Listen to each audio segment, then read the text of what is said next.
हाँ बस आ ही रहा है, आ ही रहा है, आ ही रहा है। ओ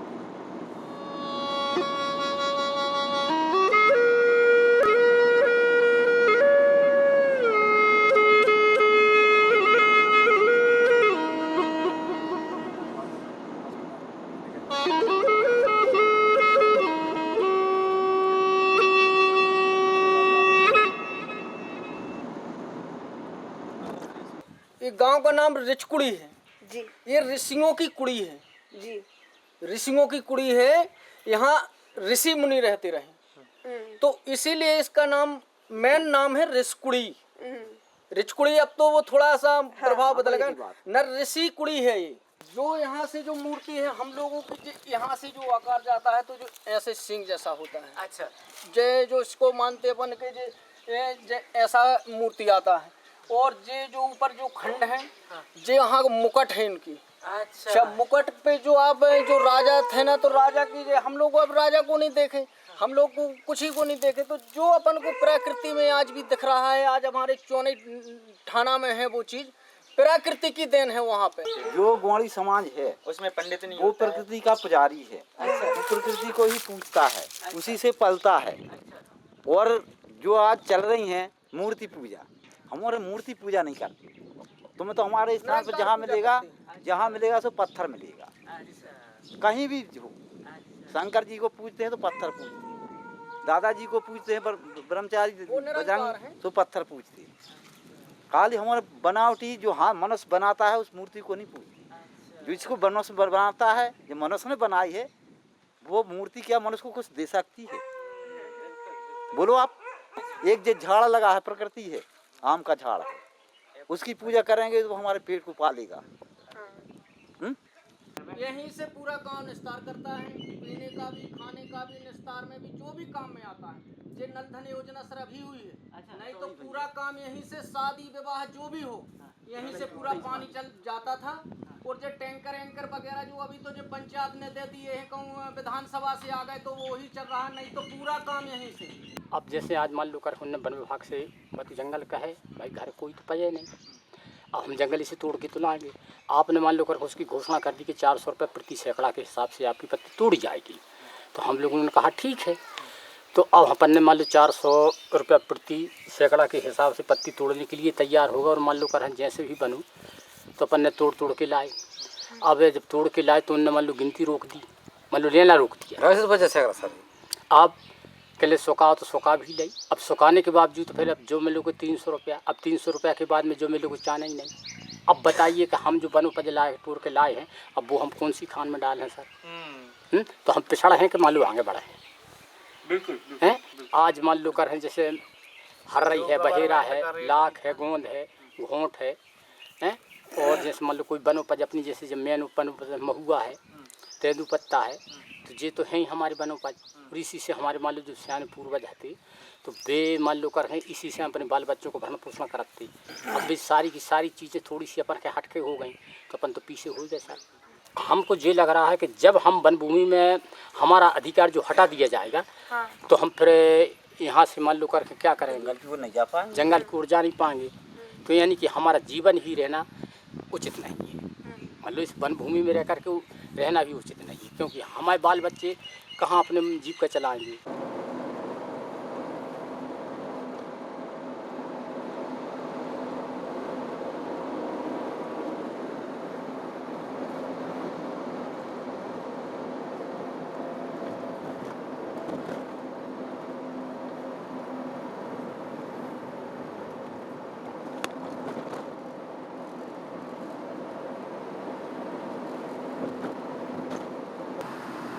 जो मीटिंग हुआ ना खंड वन अधिकार समिति की, तो उसमें वन विभाग का अधिकारी बैठा, राजस्व विभाग का अधिकारी बैठा, SDM बैठा, तो उसमें जब आपत्ति दर्ज कराने की बात आई, तो वो आपत्ति का आधार मान के उन्होंने यहाँ की प्रक्रिया को रोक दिया था। अच्छा।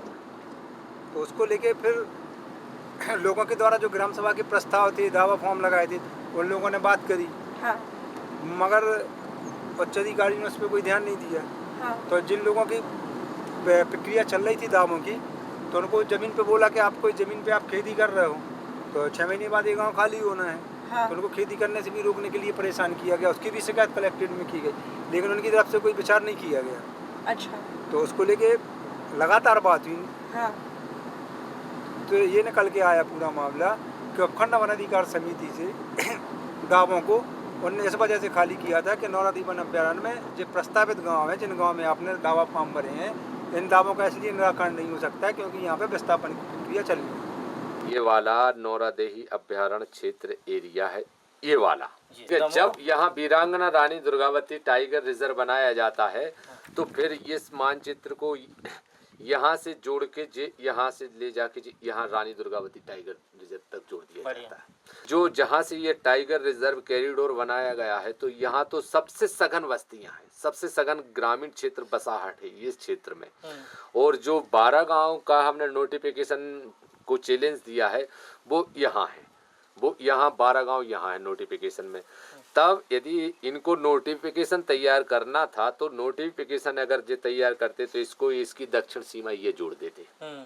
भविष्य में इनके लिए जो नौरादेही अभ्यारण्य की जो एक जो सीमा है ना, जो यहाँ रानी दुर्गावती टाइगर में जुड़ती है, तो ये वाला क्षेत्र इन्होंने खाली कराया। यहाँ पे जो मूलभूत सुविधाओं के 3 गांव मात्र शेष रह गए हैं। तो जब यहाँ अभ्यारण्य का टाइगर है तो यहाँ से जब टाइगर जाएगा तो वो तो बस्तियों में जाएगा ही जाएगा, निश्चित है।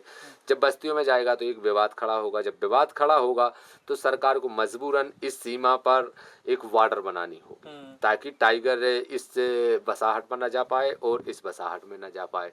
पर इस क्षेत्र में तो एकदम बसाहट ही बसाहट है। जब सरकार ने 2014-15 में वो गांव चिन्हित किए थे जिन गांव में कोई पीएससी हॉस्पिटल, पीडब्ल्यूडी मार्ग, स्कूल व्यवस्थाएं, विद्युत व्यवस्थाएं जो मूलभूत सुविधाओं से वंचित थे, पर जो एक नया नोटिफिकेशन 2023 में उन्होंने तैयार किया तो उस नोटिफिकेशन में इन जो मूलभूत सुविधाओं वाले कुछ गांव थे जो वंचित थे मूलभूत सुविधाओं से, उन गांव को तो उस नोटिफिकेशन में उन्हें छोड़ दिया। पर जो मूलभूत सुविधाओं से जुड़े हुए गांव थे, ऐसा हमारा एक क्षेत्र है सर्रा भैंसा पंचायत अंतर्गत 12 गांव, जिस 12 गांव में पूरा पीएससी हॉस्पिटल, पीडब्ल्यूडी मार्ग, हायर सेकेंडरी स्कूल, आदिम जाति छात्रावास, पूरी फुल व्यवस्थाएं और पूरी मूलभूत सुविधाएं और पूरा कैशमेंट एरिया, जंगल का पूरा कैशमेंट एरिया, जल संरक्षण का, जितनी जंगल में खरपतवार है जो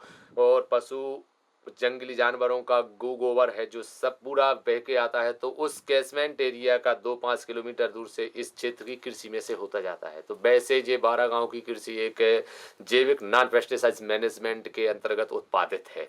तो वैसे तो सरकार को इस क्षेत्र को क्या विस्थापित नहीं करना चाहिए क्योंकि ये क्षेत्र तो पूरा मूलभूत सुविधाओं से परिपक्व है।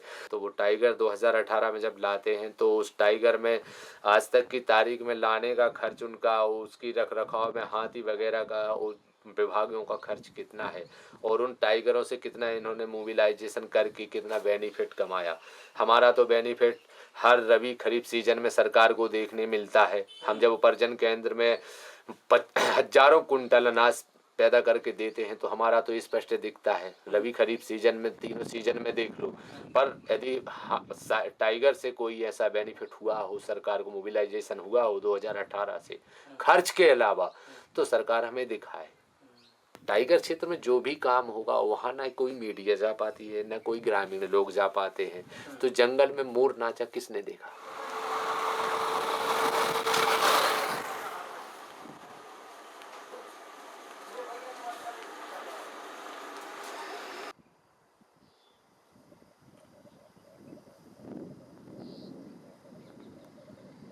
बड़ा मीला खत्म करो तना।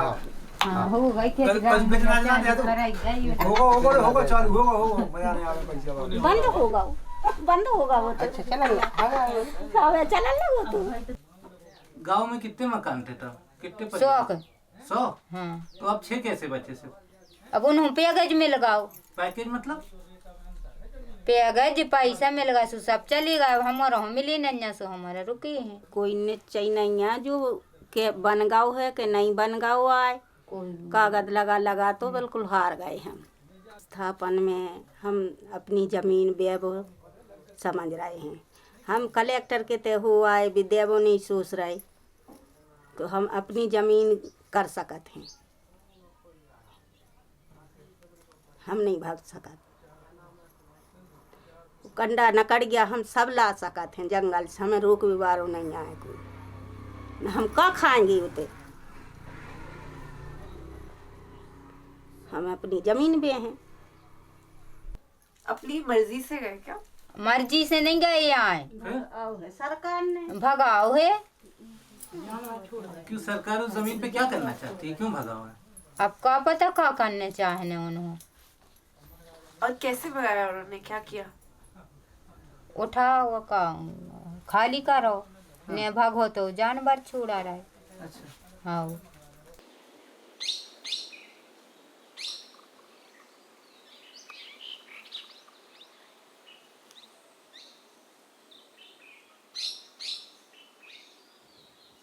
FRA में आपको विस्थापन करने के लिए ये दिखाना होता है कि जानवर और इंसान का साथ रहने का कोई तरीका नहीं। तो वो लोग जो विस्थापित नहीं होना चाहते उनके पास मुझे ये कहानी किसने बनाई कि इंसान और जानवर एक साथ नहीं रह सकता, पहले तो आप ये बताओ। दूसरा, मेरा ये बहुत स्पष्ट आरोप है कि वन्य प्राणी संरक्षण लागू होने, कानून लागू होने तक इन्हीं वन अधिकारियों ने, इसी वन विभाग ने 1935 के कानून के तहत शिकार की अनुमतियां दी। दूसरा, ये राष्ट्रीय पार्क का मध्य प्रदेश में कानून तो 1955 में बना था और 56 में पहला राष्ट्रीय पार्क कान्हा इन्होंने डिक्लेयर किया। और जब कान्हा को राष्ट्रीय पार्क बना दिया, उसके बाद भी ये बालाघाट और जबलपुर और शहडोल वन व्रत में वन्य प्राणियों के शिकार की अनुमति देते आए। तो दो चीज समानांतर करते आए। एक तरफ तो ये बोलते आए कि साहब वन्य प्राणियों का विनाश हो रहा है, इसलिए हमको कान्हा पार्क बनाना है, और 55 में 56 में पार्क बना दिया। दूसरी तरफ वन्य प्राणियों के शिकार की ये 72 तक की अनुमति भी देते आए। कि दोनों समानांतर कार्रवाइयों का आज तक के अध्ययन करके ये बताएं कि इनने जो शिकार की अनुमतियां दी, जो शिकार करवाया, वो गलती थी और हम माफी मांगते हैं उसके लिए। आज इसका असर क्या हो रहा है? गांव का आदमी वन विभाग को अपना दुश्मन समझता है, जंगलों को अपने बर्बादी का कारण समझता है। हमने देखा है कि जब जंगल में आग लगती थी तो आसपास के गांव वाले दौड़ के जाते थे और जंगल की आग बुझाते थे। सरकार से कुछ नहीं लेते थे, वन विभाग से कुछ नहीं लेते थे, क्योंकि जंगल से उनके जीवन यापन के संबंध थे, रोजाना के संबंध थे। और आज पार्क में अंगार लग रही है, एक गांव वाला नहीं जाता। और क्या बोलते हैं कि वो जो तुम्हारे घूमने के लिए लाते हो ना, दिल्ली बम्बई वालों को, फ्रांस और अमेरिका वालों को, उनको बुलाओ, वो बुझाएंगे अंगार। और ये पूरे विश्व में हो रहा है कि जंगलों में से जो समाज के रिश्ते हैं, वो वन विभाग ने जंगलों को अपने अधिकार में लेके वो रिश्तों को ख़त्म किया है। और वो रिश्तों को ख़त्म करने के कारण गांव का आदमी अब तुम्हारे किसी ऐसे उसमें सामने नहीं आता। तुम कह रहे हो रोजगार दे रहे हैं, वो गाइड बनाकर, गाड़ी चलवा कर बता रहे हैं उनको कि साहब हम तो गाँव वालों को रोजगार दे रहे हैं। अब बड़े बड़े रिसोर्ट और बड़े बड़े होटलें बन रही हैं, किनकी हैं? गाँव वालों की हैं क्या वो? ये आर्थिक रूप से तो हर व्यक्ति की अलग अलग स्थिति होगी। अगर कोई भूमिहीन है तो उसको मुआवजा या दुगना मुआवजा तो मिलेगा नहीं। किसी की 50 एकड़ निजी जमीन है, मकान है, कुआं है, ट्यूबवेल है, तो उसको सबका मुआवजा मिलेगा। उसकी जमीन पे झाड़ है, सागौन के झाड़ हैं या फलदार वृक्ष हैं, तो सबका मुआवजा मिलेगा, दुगना मुआवजा मिलेगा। फिर उसके साथ उसका पुनर्वास भी करना है आपको, पुनर्व्यवस्थापन भी करना है आपको। सारे प्रोविजन है उस कानून में, रूल्स में। भारत सरकार ने माना भी है उसको। भारत सरकार ने नोटिफिकेशन जारी किया है कि हर विभाग, भारत सरकार के हर विभाग पे और हर गाइडलाइन पे लागू होगा वो। तो इसमें क्यों नहीं होगा? ये सवाल एक वैधानिक सवाल है। क्योंकि आप कानून के छात्र हैं, इसलिए आपको इस सवाल पर विचार करना चाहिए कि एक अथॉरिटी की गाइडलाइन क्या हमारे देश के संविधान और संसद के बनाए हुए कानूनों से ऊपर हो सकती है। हम जाने भी नहीं चाहते। जब जमीन से विस्थापित किया जाता है ऐसे जी, तो सरकार को ग्राम सभा से पूछना पड़ता है ना कि कौन विस्थापित होना चाहेगा, कौन यहीं रहना चाहेगा। गांव के 80% लोग कहते हैं कि विस्थापित करो। तो आपके यहाँ ऐसा कुछ हुआ ग्राम सभा? ग्राम सभा तो भाई है। रेंजर दरोगा वगैरह। कब हुई ग्राम सभा? बहुत पहले 2016-17 में। सर्वे कब हुआ? जब ही सर्वे हुआ तो कितने लोगों ने कहा कि हम जा रहे हैं? दे निकल गए जितने। तो आप लोग का क्या प्लान है, क्या करेंगे? हम तो अफसर रुके थे, हमारा प्रतिपाल नहीं कर रहा। नहीं होगा और जमीन नहीं दे रहे। 15 लाख में 1 एकड़ आ रही थी। हम 5 एकड़ के किसान हैं, 10 एकड़ के किसान हैं, तो हम वहाँ क्या करेंगे? इतने तो हमें सुविधा है, मगुआ बीन ली, अचार टूल ली, पत्ती टूल ली, बेल टूल ली और जमीन बे ली। तो जमीन में ऐसा खा भी चला था, जो काम कर ली सो हम खर्च पानी चला और अच्छी रह रहा है।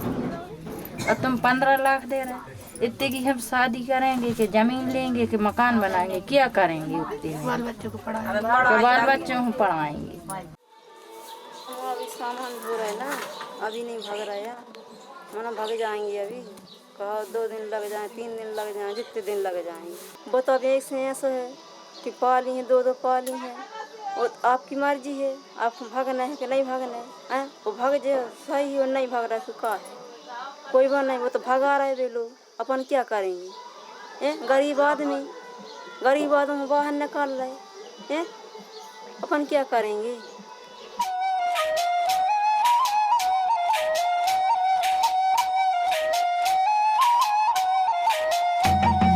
गाँव छोड़ब नहीं, जंगल छोड़ब नहीं, माय माटी छोड़ब नहीं, लड़ाई छोड़ब नहीं। गाँव छोड़ब नहीं, जंगल छोड़ब नहीं, माय माटी छोड़ब नहीं, लड़ाई छोड़ब नहीं।